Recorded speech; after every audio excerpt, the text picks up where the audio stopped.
আসসালামু আলাইকুম। সময় যখন খারাপ থাকবে না ভাই, কেউ কোনো দিক দিয়ে আপনাকে রক্ষা করতে পারবে না। সময় যখন খারাপ থাকে আসলে সবাই আপনাকে নিয়ে খেলা করবে। এই যে এই ভাই আসেন, এদিকে আসেন ভাই।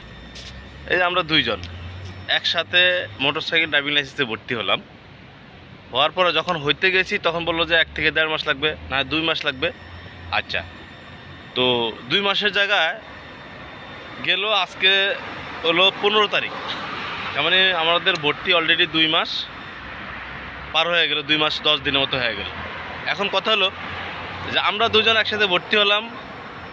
উনি কম্পিউটার টেস্ট দিয়েছে 10 তারিখে, 10 তারিখে কম্পিউটার টেস্ট দিচ্ছে, 10 তারিখে ওনার লার্নার কার্ড না দিয়ে বলছে শনিবারে আসতে। অথচ আজকে শনিবার, আমরা আসলাম এই শনিবারে, এই বলতেছে আবার মঙ্গলবার আসার জন্য, কারণ আজকে ঈদের আগের দিন।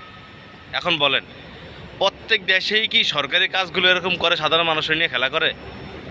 হ্যাঁ, এগুলো কেমন ভাই? আমি মানে এগুলো আসলে খুবই একটা সমস্যার মধ্যে আছি। প্রত্যেক দেশে কি সরকারি কাজগুলো এরকম করে? একটা মোটর সাইকেল ড্রাইভিং লাইসেন্স করতে যদি 6 মাস পার হয়ে যায়, তাহলে কী করবে মানুষগুলো? এটা আসলে আমরা বোঝা মুশকিল, কোথায় কে কীভাবে চলবে। আর লেবার ফাংশন যে কোনো মূল্য নাই, এটা একটা প্রমাণ করলো ভাই। ঠিক আছে, 6 মাস পার হয়ে যেতেছে, আজকে 2 মাস 10 দিন হয়ে গেল, কম্পিউটার টেস্ট দিলে এ করলো, হ্যাঁ, তো হলো না কিছু। ঠিক আছে, আজকে ঈদের আগের দিন গত মঙ্গলবার সোমবারে বলে দিয়েছে যে শনিবার আসার জন্য। আজকে শনিবার আমরা দুজন আসলাম, কিন্তু আসার কি পাইলাম? খালি বলে আইসব দিয়ে বন্ধ।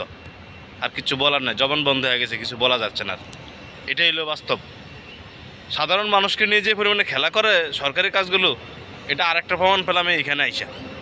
ঠিক আছে।